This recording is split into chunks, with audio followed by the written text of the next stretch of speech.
Kletchi Obiora was the kind of man whose presence made the air in a room turn cold, a young billionaire with eyes like glass and a silence that felt like a death sentence. At 32, he stood at the head of an empire built on old blood and secret deals, a man who believed that everything in this world, from oil fields to human souls, had a price tag. But when a group of rival assassins left him bleeding out in a dark alley, his power meant nothing, and his money couldn't stop the red stains spreading across his white silk shirt.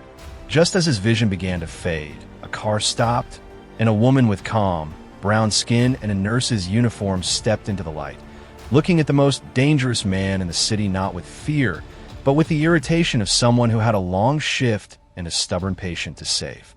He tried to warn her to leave him, but she simply knelt in the dirt, her hands steady as she told him to shut up and let her work, unaware that by saving his life, she had just become the only thing on earth he would ever truly want to own. Comment where you're watching from. The city of Lagos was a sprawling beast of concrete and chaos. But for the Obiora family, it was a playground they owned from the shadows of their high-rise penthouses. Kletchi Obiora was the undisputed prince of this empire, a man who moved through luxury hotels and government offices with the quiet confidence of a predator who knew no one dared to strike back. His family name was etched into the glass of every major oil company and real estate conglomerate in the country, but the clean business was only the skin on the fruit. Underneath, there was the rot of the old world. Illegal weapon routes, underground alliances, and a history of blood that Kletchi's father, the late Chief Augustine, had cultivated like a dark garden. Kletchi was different. He was polished, dangerously calm, and possessed a mind that worked like a high-velocity engine. He wanted to wash the family name clean, to turn the dirty Obiora legacy into a legitimate powerhouse. But in his world, trying to be a good man was often seen as a fatal weakness.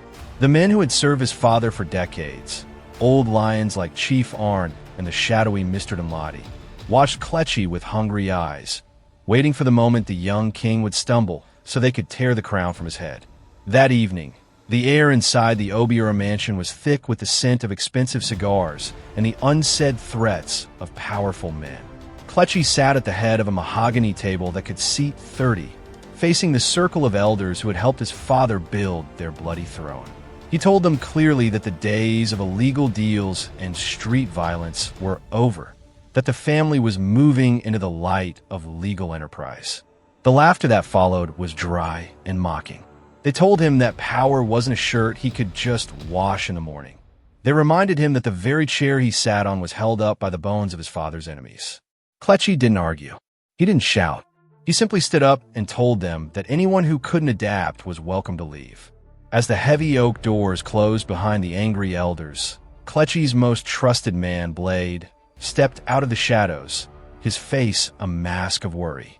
He warned Kletchi that men like Chief Arn didn't take insults lightly.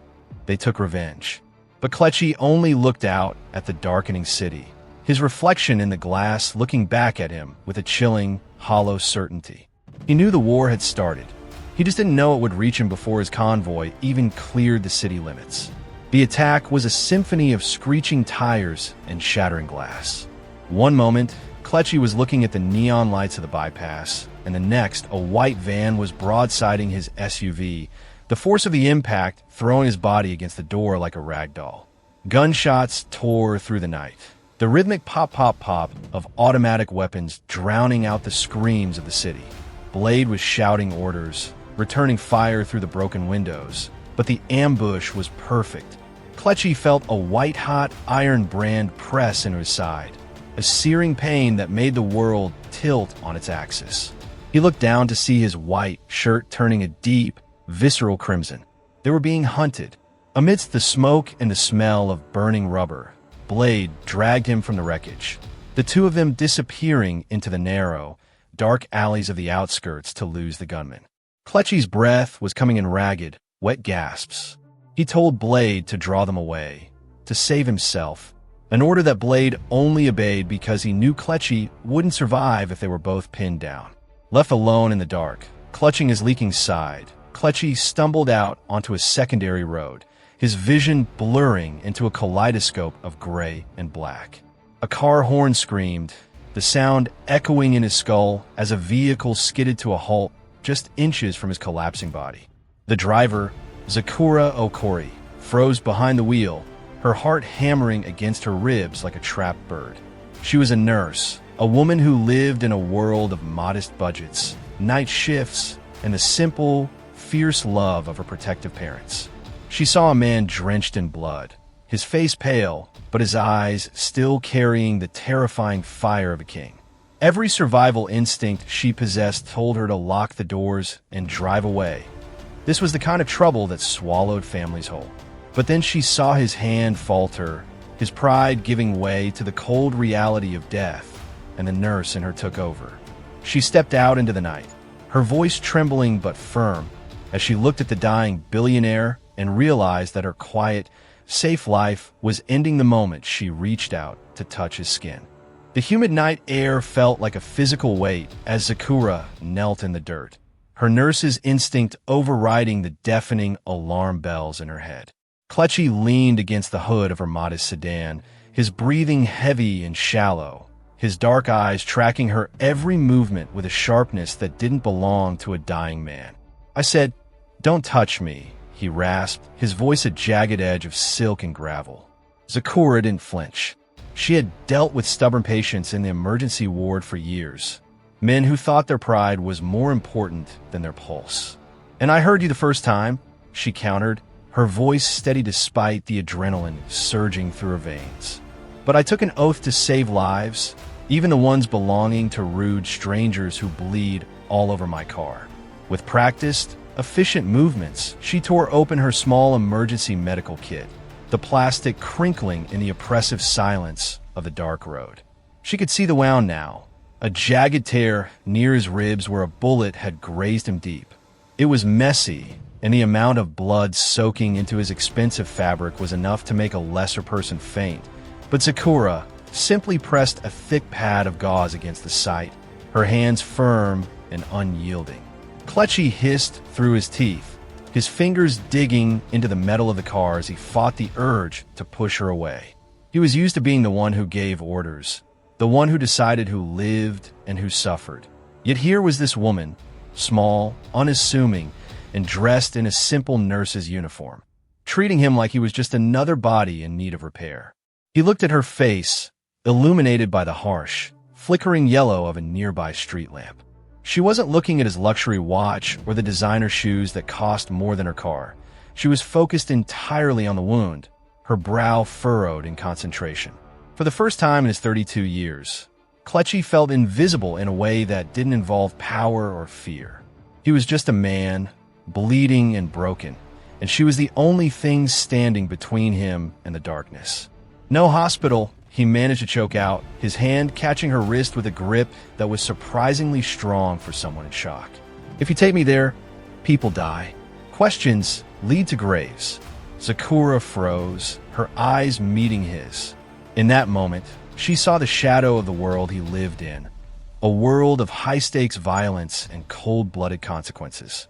Her father, Inspector Daniel Okori, had warned her 1,000 times about men like this, men who carried the scent of gunpowder and illegal deals like a second skin. She knew she should leave him. She should get back in her car, drive to the nearest police station, and never look back.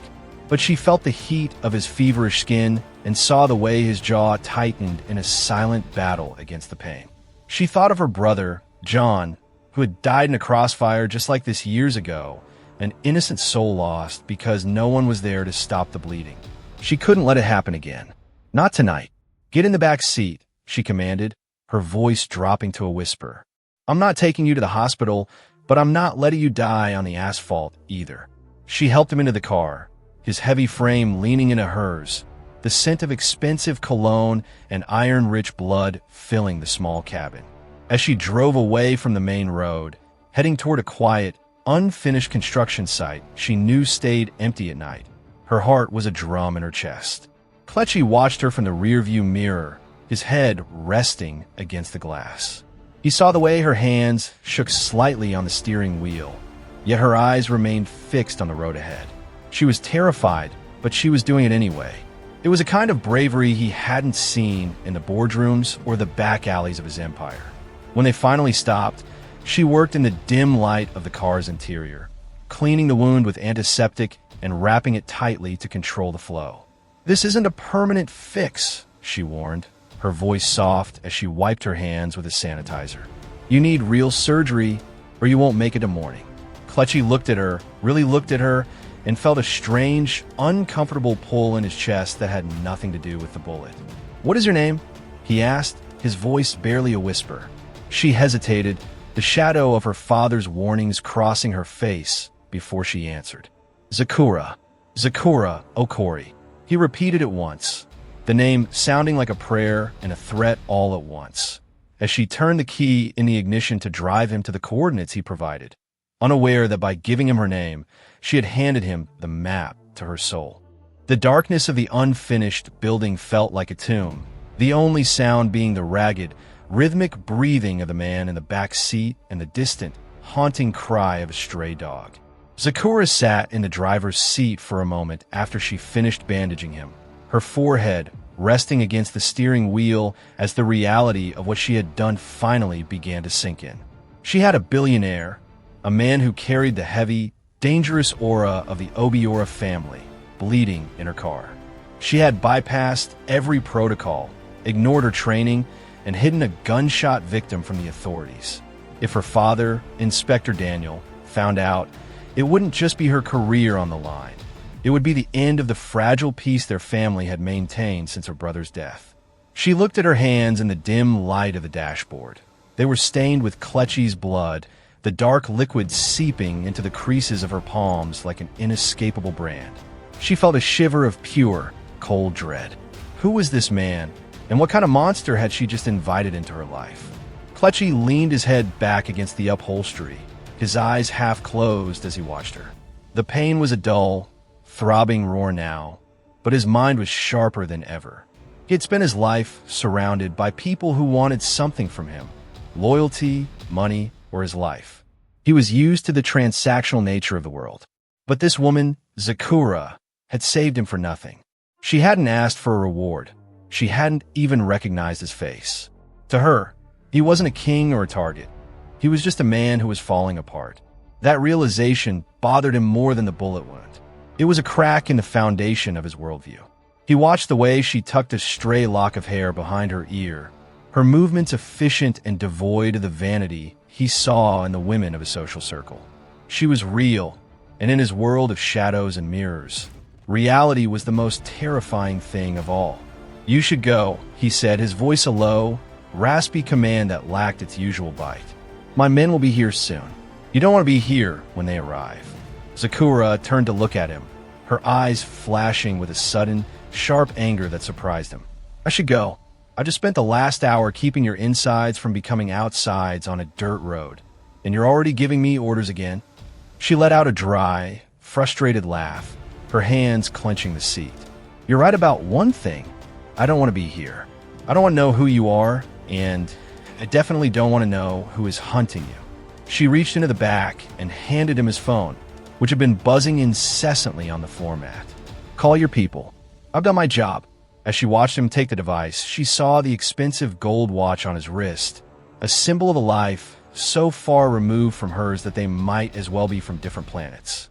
She realized then that this was the moment where paths diverged. She would go back to her night shifts and her quiet home, and he would return to his marble towers and his wars. But as she put the car in gear to leave, Kletchi caught her gaze in the rearview mirror. The relief of seeing his trusted man, Blade, appearing in the distance with a convoy of black SUVs didn't bring the satisfaction he expected.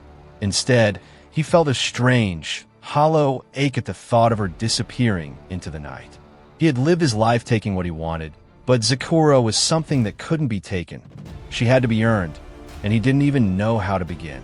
As Blade pulled him from the car, his men surrounding the area with drawn weapons, Kletchi looked back at the modest sedan. Zakura didn't wait for a thank you. She didn't wait for a briefcase of cash. She simply drove away, her taillights fading into the Lagos fog like a disappearing dream. Blade knelt beside Kletchi, his face pale with worry.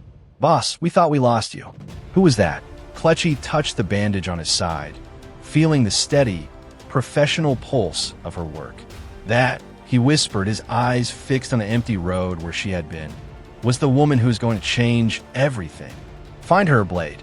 Find out where she sleeps, who she loves, and what makes her heart beat. Because I am not letting her go." The question wasn't if he would see her again, but what would be left of her world once he crashed back into it. The days following the encounter felt like a fever dream that refused to break, a heavy, suffocating blanket of anxiety that wrapped around Zakura as she moved through the sterile hallways of the hospital. Every time a door swung open too quickly or a black car idled for a second too long in the parking lot, her heart would leap in her throat, a frantic bird battering against its cage.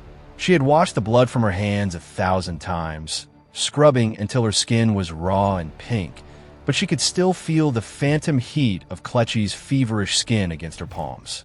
She tried to lose herself in the mind-numbing routine of patient charts and 4 drips, but the image of those glass-sharp eyes wouldn't leave her. Her father, Inspector Daniel, had noticed the change, the way she jumped at the sound of the evening news, the way she lingered at the window staring at the street. He was a man trained to spot the shadows in a room, and he knew his daughter was hiding a secret that carried the weight of a death sentence. He watched her with a protective, silent intensity, his hand resting near his service pistol, sensing that the fragile piece of their home was being stalked by a predator they couldn't see. In the cold, clinical luxury of the Obiora mansion, Kletchi was a different kind of haunted. He sat in his study, the wound in his side a constant, throbbing reminder of the woman who had defied him. He had dismissed the finest surgeons in the country after they finished the internal repairs, preferring the silence of his thoughts to their fawning praise. On the mahogany desk before him lay a folder, Blade's report. It contained everything: Zakura's address, her shift schedule, her grade point average from nursing school, and the details of her brother John's tragic death. Kletchi traced her face in the surveillance photos, his thumb moving over the grain of the paper. She was so ordinary, yet so utterly untouchable. He discovered she was engaged to a man named Victor, a gentle painter who lived in a world of colors and soft light. A man who had no idea that a monster was currently calculating the cost of his removal. Kletchi felt a dark, possessive hunger gnawing at his gut. He didn't just want to thank her. He wanted to pull her into his orbit, to see if her kindness would shatter or shine when exposed to the gravity of his world. He was a man who had never been told no, and Zakura's refusal to be bought was a challenge that set his blood on fire. The escalation began with a knock that sounded like a heartbeat on the Okori family's modest wooden door. When Zakura opened it, she didn't find the delivery man she expected. Instead, she found Blade, standing tall and immovable in a suit that cost more than her father's annual pension. Behind him, the street was lined with 3 black SUVs, their engines idling in a low, menacing hum that drew the neighbors to their windows. Blade didn't say a word. He simply stepped aside to reveal Kletchi, standing there with a cane and a cold, predatory elegance. The air in the small neighborhood seemed to vanish, replaced by the sheer, overwhelming pressure of his presence. Zakura felt her breath hitch, her hand trembling on the doorknob. This wasn't a dream. The monster had found her, and he hadn't come to say thank you. He had come to claim what he believed was his. "You saved my life, Zakura," he said, his voice a low, smooth vibration that made her skin crawl and her heart race all at once. "Now, it's time I saved yours from the small, pathetic life you're living." Before she could scream for her father, Kletchi's men began unloading suitcases into her small living room. Not luggage, but stacks of cash so high they looked like a mockery of her family's hard work. Her mother, Rose, gasped, her hand flying to her mouth in pure terror, while Inspector Daniel emerged from the hallway, his face a mask of cold, professional rage. "Get this blood money out of my house." Daniel roared, but Kletchi didn't even look at him. His eyes were fixed solely on Zakura, a dark, obsessive light burning in them. He told her that he wanted to marry her, that he would turn her family into royalty, and that her little engagement to the painter was over. It wasn't a proposal. It was a hostile takeover. Zakura looked at the money, then at the man who thought he could buy the soul of a woman who had seen him at his weakest, and she felt a white-hot spark of defiance. But as Kletchi leaned in, whispering that he had already cleared her father's debts and legal troubles, she realized with a sickening jolt that the trap was already closed. He hadn't just come for her. He had dismantled her world while she was busy trying to forget his face. The conflict wasn't just about love or money anymore. It was a battle for her very identity, and Kletchi Obiora was a man who played to win, even if he had to burn her entire life to the ground to do it. The air in the Okori living room had turned into a toxic fog, thick with the scent of unearned wealth and the cold, metallic tang of an imminent threat. Zakura stood paralyzed, her gaze darting from the stacks of cash. Money that represented more blood than her father had seen in 30 years on the force, to the man standing in the center of her home like a god demanding a sacrifice. Kletchi didn't look like the dying man she had stitched up in the dark. He looked like a king reclaiming a lost province. His presence was so large, so absolute, that it seemed to shrink the walls of the house she had grown up in, making her childhood memories feel small and fragile. Her father, Inspector Daniel, was shaking with a rage that was barely contained by his professional training, his hand hovering dangerously near the holster he wasn't wearing. "You think you can come into a decent home and buy a human being?" Daniel's voice was a low growl, vibrating with the pain of a man who had already lost one child to the violence Kletchi represented. But Kletchi didn't blink. He didn't even acknowledge the older man's existence. His eyes locked on his Zakura with a focus so intense it felt like he was memorizing the rhythm of her heartbeat. The emotional intensity in the room reached a breaking point when Kletchi stepped forward, his cane clicking rhythmically against the linoleum floor. "I'm not buying her, Inspector," he said, his voice a smooth, terrifying hum. "I am protecting her. The world is a dangerous place for a woman with a heart as soft as hers. She saved me from a grave, and in return, I am giving her the world." He turned to Zakura, his expression softening into something that looked like affection but felt like a cage. He told her that he had already visited her hospital, that he had donated an entire wing in her name, and that her director had already approved her indefinite leave to prepare for their wedding. The room spun. Zakura felt the floor falling away. He had erased her career, her independence, and her future in a single afternoon with a few phone calls and a checkbook.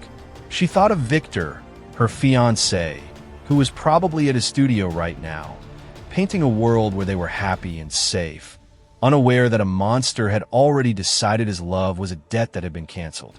But the hidden truth was far more dangerous than Zakura realized. While Kletchi was playing the role of the obsessed suitor, the shadows within his own family were lengthening. In the Obiora mansion, his stepmother Patricia and his half-sister Susan were watching the news of his sudden romance, with a mixture of disgust and lethal jealousy. To them, Zakura wasn't a savior. She was a variable they hadn't accounted for, a bridge that could allow Kletchi to walk away from the old ways they relied on for their own power. They began to dig, not into Zakura's life, but into the history of the Okori family, looking for the one secret that could turn Kletchi's obsession into a bloodbath. They found it in the cold files of a cold case. The night Zakura's brother, John, died. The bullets that had ended John's life hadn't come from a random gang war. They had come from a weapon registered to Kletchi's late father. The Obiora family hadn't just crossed paths with the Okoris. They had destroyed them once before, and Kletchi was currently trying to marry the daughter of the man his father had made a ghost. As the realization of the danger began to dawn on Zakura, she saw Kletchi's hand reach for her cheek. She flinched, the memory of his blood on her hands flashing before her eyes like a warning light. "You are a monster," she whispered, her voice cracking, but her eyes burning with a fierce, desperate light. "You didn't come here to thank me. You came here because you can't stand the fact that there's one person in this world you don't own." Kletchi's jaw tightened, a flash of something raw and pained crossing his features before the mask of the billionaire settled back into place. "Maybe," he conceded, his voice dropping to a whisper that only she could hear. "But by the time I'm done, Zakura, you won't remember how to breathe without me." He turned to leave, his men following him like a dark tide, leaving the suitcases of money and the shattered remains of her peace behind. Zakura collapsed into her father's arms, sobbing as the weight of the trap finally settled on her shoulders. She knew the secret war was just beginning, and that Kletchi's love was a fire that wouldn't stop until it had consumed everything she ever loved. The days leading up to the forced union felt like the slow, rhythmic ticking of a time bomb hidden behind a wall of white roses and expensive silk. Zakura moved through the Obiora mansion not as a bride, but as a prisoner of war, her every step echoed by the silent, watchful presence of Blade and a small army of guards. The mansion was a labyrinth of cold marble and high-tech security, a place where even the sunlight felt curated and artificial. Kletchi was everywhere and nowhere, a shadow that haunted the hallways, leaving behind gifts that felt like insults, diamond necklaces that weighed like lead, gowns that felt like shrouds, and a schedule for a life she never asked for. He had become obsessed with her refinement, bringing in tutors and stylists to erase the humble nurse and replace her with a queen who fit the Obiora throne.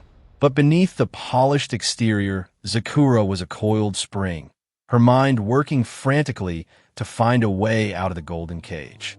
She had seen the way Patricia and Susan looked at her, not with the distance of elite strangers, but with the cold, calculating hunger of wolves waiting for a crack in the ice. The emotional pressure reached a fever pitch on the eve of the wedding, during a private dinner that felt more like a sentencing hearing. Kletchi sat at the head of the table, his wound healed, but his soul clearly more fractured than ever. He watched Zakura with a terrifying, quiet intensity, as if he could force her to love him through sheer willpower alone. "You look beautiful in the family colors, Zakura," he said, his voice a low, melodic vibration. "Tomorrow, the world will know that the Obiora legacy is secure. No more shadows, no more blood, just us." Zakura looked at the wine in her glass, the deep red liquid reflecting the chandelier above like a pool of fresh blood. "You can't wash a legacy with a wedding, Kletchi," she replied, her voice a sharp, clear bell in the oppressive silence. "You think you're building a future, but you're just standing on a mountain of secrets. My father, he won't stop until he finds the truth about John. And once he does, all your money won't be able to buy his silence." The danger was no longer a distant threat. It was in the room, breathing down their necks. Susan, sitting across from Zakura, let out a soft, venomous laugh that made the fine hairs on Zakura's neck stand up. "Secrets have a way of burying the people who keep them, don't they, brother?" Susan's eyes were fixed on Zakura with a look of pure, unadulterated malice. She had spent the afternoon meeting with Pablo, the rival who had nearly killed Kletchi on the bypass. They had formed a pact born of mutual desperation. Susan wanted the throne, and Pablo wanted Kletchi's head. They had decided that the wedding wouldn't be a celebration, it would be a massacre. The plan was simple. As soon as the vows were spoken and the guards were distracted by the festivities, Pablo's men would storm the estate. Susan had already disabled the perimeter sensors on the western gate, creating a silent path for the assassins. She didn't care if Zakura died in the crossfire. In fact, she preferred it. To Susan, Zakura was the bait that had brought the predator out into the open, and now it was time to close the trap. As the night deepened and a heavy, unnatural silence settled over the estate, Zakura found herself standing on the balcony of her suite, looking out at the dark silhouette of the Lagos skyline. She felt a sudden, inexplicable shiver of dread, a premonition that the morning wouldn't bring a new life, but a final reckoning. Kletchi appeared in the doorway, his presence a silent weight in the room. He didn't come closer. He simply stood there, watching her. For a fleeting second, the mask of the billionaire monster slipped, and she saw the lonely, wounded boy who had grown up in a house of mirrors and knives. "I know you hate me," he whispered, the honesty in his voice more shocking than any threat he had ever made. "But I would burn the world to keep you safe from what's coming." Zakura turned to him, the wind whipping her hair across her face. Then let me go, Kletchi. If you truly want to save me, give me back my life. But before he could answer, a distant, muffled thud echoed from the western gate, the sound of the perimeter failing. The build-up was over. The shadows were moving, the knives were out, and as the first alarm began to wail through the mansion, Zakura realized that the wedding wasn't a trap for her. It was a stage for a bloodbath that would decide if anyone would walk away from the Obiora name alive. The final resolution didn't come with a celebration, but with the terrifying, absolute silence that follows a storm of fire and blood. The ballroom of the Obiora estate, once a vision of ivory, silk, and gold leaf, was now a wreckage of shattered glass and smoke, the air heavy with the metallic tang of spent gunpowder and the bitter scent of betrayal. As the last of Pablo's assassins were neutralized by Blade's relentless counterstrike, the true heart of the conflict was revealed in the center of the hall. Susan stood trembling, her midnight blue gown torn and her eyes wild with the realization that her pact with the enemy had failed to kill the brother she so deeply envied. Kletchi stood before her, his white wedding tuxedo stained with a dark, visceral red, not from his own old wound, but from the blood he had shed to shield Zakura during the initial breach. He didn't look like a monster anymore. He looked like a man who had finally looked into the abyss and realized that power was a hollow god.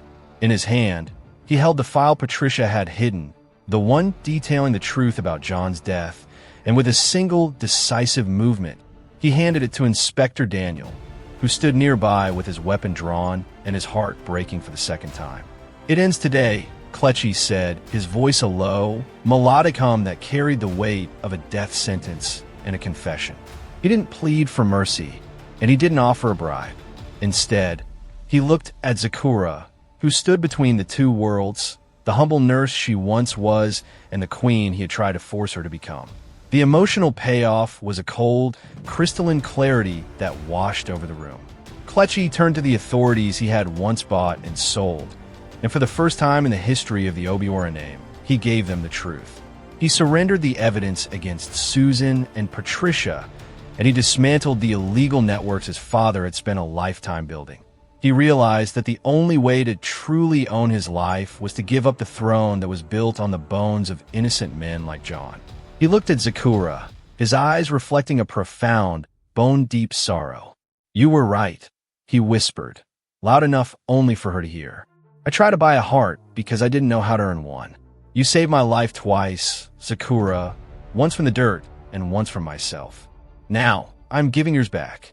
The closure was a quiet, agonizing release of the tension that had gripped them for months. Kletchi didn't fight the divorce. He didn't fight the restitution.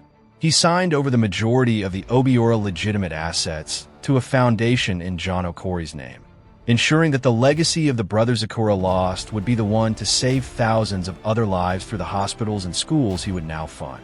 He walked away from the mansion, leaving the marble and the shadows behind, choosing a life of quiet, shadowed penance far from the neon lights of Lagos. He knew he didn't deserve her love, and he didn't ask for her forgiveness. But as he left, he saw Zakura standing on the steps of the hospital he had built for her, not as his wife, but as a woman who finally owned her own breath again. She was no longer a pawn in a billionaire's game or a victim of a family's war. She was Nurse Zakura Okori, a woman of dignity and fire, who had looked into the heart of a monster and found the man hidden inside. The story of the nurse and the Mafia Boss became a legend in the city, a cautionary tale of obsession and the ultimate power of a quiet soul. Zakura returned to her night shifts and her modest home, but she moved with a grace that was no longer haunted. Her father, Inspector Daniel, found a peace he hadn't known since his son died, knowing that justice had finally been served by the very man he thought was his greatest enemy. And sometimes, on the quietest nights, when the fog rolls in from the bypass and the city is still, Zakura finds a single, small bouquet of wildflowers on her doorstep. No card, no diamonds, just a humble reminder that somewhere in the world, a man is still trying to be the person she believed he could be. The debt was paid, the blood was washed away, and as Zakura looked out at the sunrise, she realized that Kletchi hadn't just saved her family. He had taught her that even the darkest hearts can be rewritten if someone is brave enough to hold the pen. The ending was satisfying, not because they were together, but because they were both finally free.